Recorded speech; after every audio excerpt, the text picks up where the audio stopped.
हाँ देखना, अब मैं सारे कर्व निकाल दिए हैं, किसी कर्व में कोई दिक्कत नहीं है, मैं ये मान रही हूँ, आप पूछ नहीं रहे इसका मतलब। चलो अब फील्ड निकालना स्टार्ट करेंगे, उधर दिख नहीं रहा तो इधर ही लिखूंगी सारे, देखना। एक निकलवा देती हूँ, बाकी आप खुद से निकाल लेंगे, बहुत सरल और सिंपल साधारण है। उसके बाद ट्रिपल पॉइंट और उसके बाद CO2 सिस्टम करा के आज मुझे खत्म करवाना है। स्पीड ज्यादा होने का मतलब ये है कि मैं मान रही हूँ कि आपको H2O सिस्टम आ गया था, अगर H2O आ गया तो ये भी आ जाना चाहिए, डायग्राम समझ में आ गया ना, सब आ गया समझ में, दिक्कत ही नहीं आनी कुछ भी। चलो अब क्षेत्र की बात करें, फील्ड। चलो सबसे पहले फील्ड चलते हैं, मेरा स्टार्टिंग यहाँ, आपको जो मन में आए वहां से स्टार्ट कर लो। मैं FACD के बाईं ओर का क्षेत्र, मेरा बायां हाथ, आप कॉपी में लिख रहे होंगे, आपका बायां हाथ यही पड़ेगा, तो इसके बाईं ओर का क्षेत्र, बायां मतलब लेफ्ट, ठीक है, जिससे आप नहीं लिखते हो। FABE के बाईं ओर का क्षेत्र,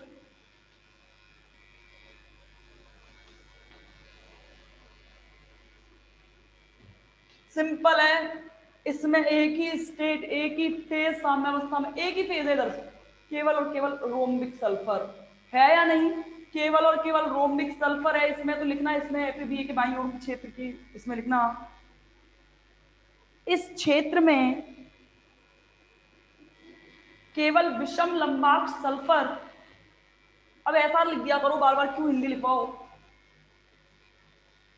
इस क्षेत्र में केवल SR उपस्थित है, अतः अतः P बराबर 1, C बराबर 1, F equal to C minus P plus 2, तो F इक्वल टू क्या आएगा, 1 माइनस 1 प्लस 2, दो में से एक गए तो दो और एक तीन, तीन में से एक गया तो दो, ऑर्डर ऑफ फ्रीडम कितनी आई, दो। ध्यान है ना, स्टार्टिंग जब इस यूनिट की हुई थी तब मैंने कहा था कि पहली क्लास ले लेना, फर्स्ट क्लास मतलब इसकी लास्ट क्लास। बाकी है क्या है इसमें, कुछ दिख रहा है आपको, कुछ नहीं है, बस फेज, कंपोनेंट और ऑर्डर ऑफ फ्रीडम निकालनी आनी चाहिए, आपका परफेक्ट यूनिट तैयार हो जाती है ये वाली, ध्यान रखना, ठीक है। ये तो FABE के बाईं ओर का क्षेत्र है। अगला फील्ड देखो, अगला फील्ड कौन सा लूं, ये ले लो, ABCD के बीच का क्षेत्र,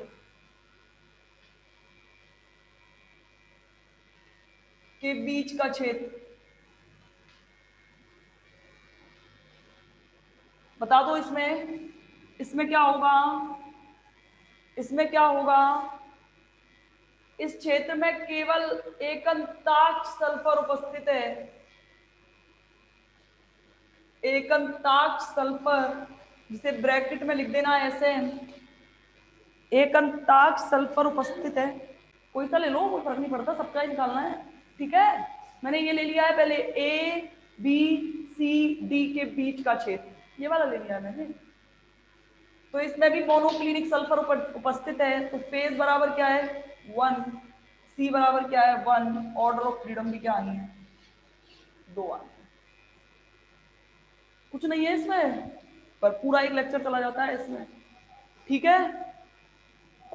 अब कौन सा फील्ड, ये वाला हो गया, ये वाला हो गया, ये वाला ले लेते हैं, कौन कौन सा, CDEB के ऊपर का क्षेत्र, DCBE के ऊपर का क्षेत्र, DCBE के ऊपर का क्षेत्र, AB, चलो हाँ ठीक है, ABCD, ABC कर देना, अरे इतना कंफ्यूज मत करो, डी मत, डी रखो मत लिखो, कोई फर्क नहीं पड़ता, वो तो इसलिए कि चार चार लेटर लेकर चलते हैं इसलिए लिख दिया है, कोई दिक्कत नहीं है, ABC के बीच का क्षेत्र, ठीक है, चिंता मत करो। अच्छा अगला देखो, अगला फील्ड क्या है, DCBE, ये वाला DCBE के ऊपर का क्षेत्र,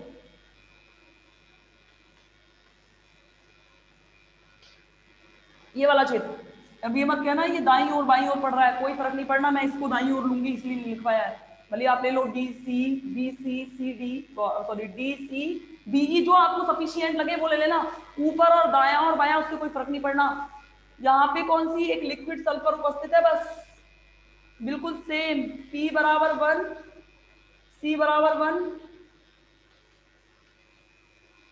F बराबर 2 आना है।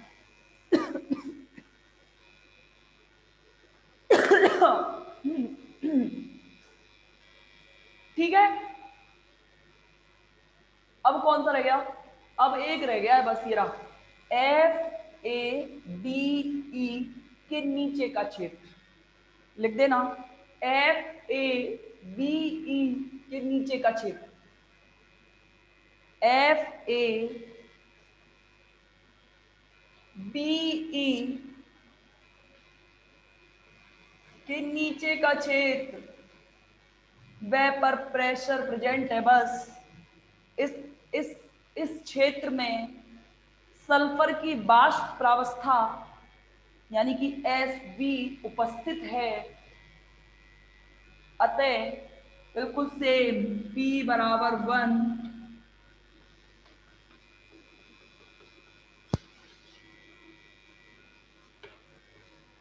ठीक है। ये तो हो गए आपके क्या सारे क्षेत्र। अब एक और बचा है त्रिक बिंदु, ट्रिपल पॉइंट। ट्रिपल पॉइंट त्रिक बिंदु, 3-4 त्रिक बिंदु है, सबकी बात करेंगे एक एक करके। सबसे पहले त्रिक बिंदु ए। अब देखना ध्यान से, डायग्राम की ओर लिखना बंद करेंगे, बाद में लिखते रहना। त्रिक बिंदु ए ये रहा। ये देखो, ये कर्व से कौन कौन से कर्व आकर मिल रहे हैं? एक तो एफ ए, एक आपका बी ए,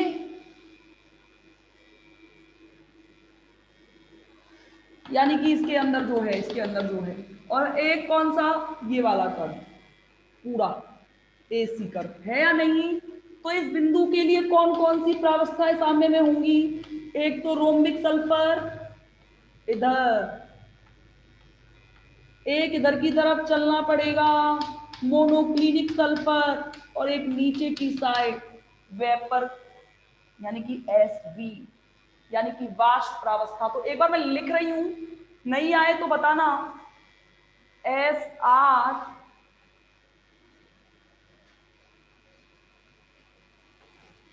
ये कैसे लिखे हैं? फटाफट डायग्राम देखो, नहीं आए तो दोबारा पूछो मुझसे।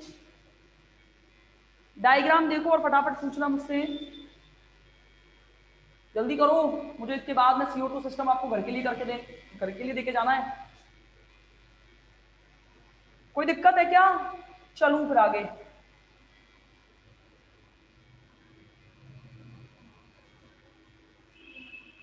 भी दिया है, बाकी इसको बना के छोड़ देती हूँ, इसको कि घर पे कर लेना सारा, तो सरल है। ये निकाल लिया। यहां से देखो P बराबर क्या आ रहा है? 3। C बराबर यहां से 1 निकाल रही हूँ बस, N-E। F बराबर C minus P plus 2। F बराबर क्या आया? 1 माइनस 3 प्लस 2। देख लो भाई, ऑर्डर ऑफ फ्रीडम 0 आई है कि नहीं आई है? लिख लो, लिखने में ही रह जाना बस।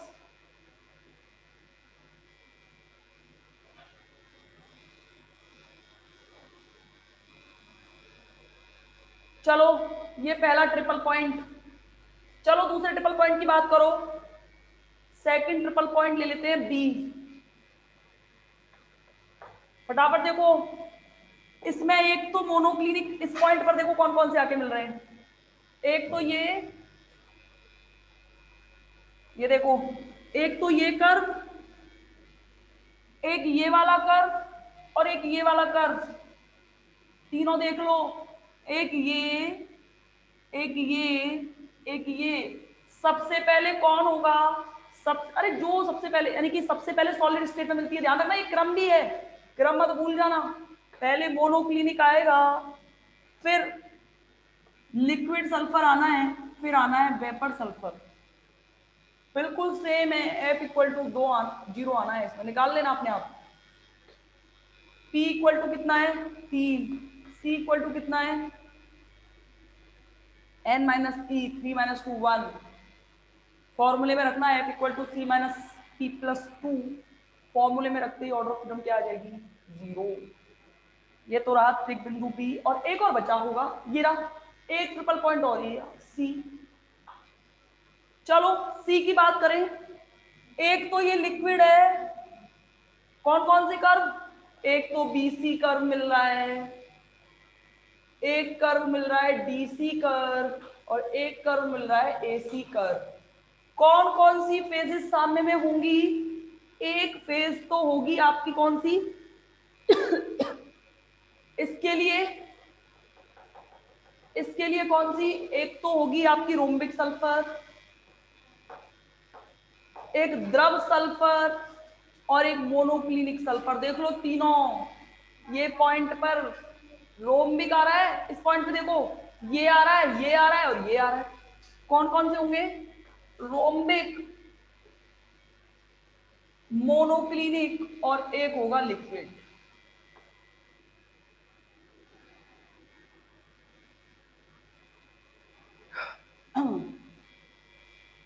ये त्रिक बिंदु कौन सा हुआ, सी, सही है। ठीक है, यहां से P इक्वल टू 3, वही सेम F इक्वल टू 0 आना है। खत्म हो गया सल्फर सिस्टम। बताओ अब पूछो क्या पूछना है, आपके शक शंका इन सबके बारे में बताओ मुझे, क्या दिक्कत है। इसको एक बार घर से पढ़ के देखो, नहीं आया तो मुझसे पूछ लेना, दोबारा बता दूंगी, मुझे कोई दिक्कत नहीं है। दोबारा पूछो, 4 बार पूछो, लेकिन तब जब कोशिश करके देख लो, बिना कोशिश से मुझे पूछ और मत लेना एक भी बार, ध्यान रखना कि घर पे किया ही नहीं और बैठ गए। यही थोड़ा बस लेंदी है, बाकी सब सरल है। एक सिस्टम मैं बना के जा रही हूं, ठीक है, उसको घर पे करना।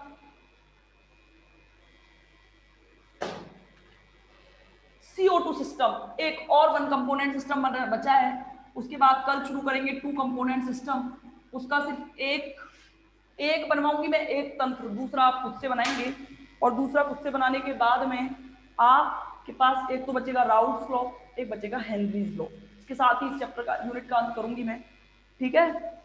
तो इसका कर्व है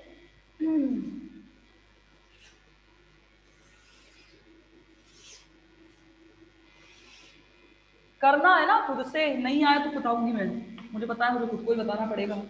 ये बना लेना और करके देखना।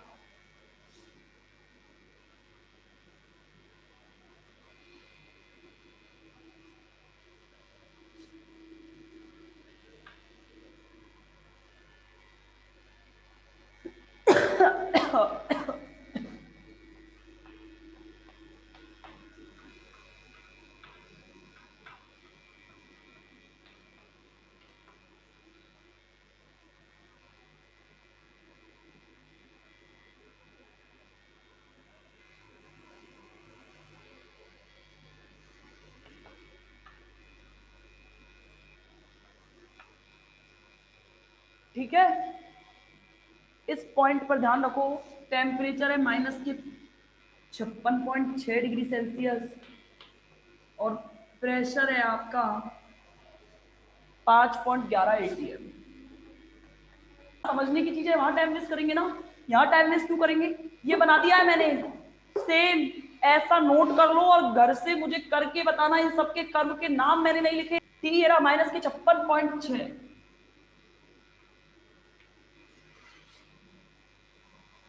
ठीक है, ये बना के देखना, ये करना बच्चों। कौन कौन ऐसे हैं जो ये कर लेंगे, कर लेंगे बताओ।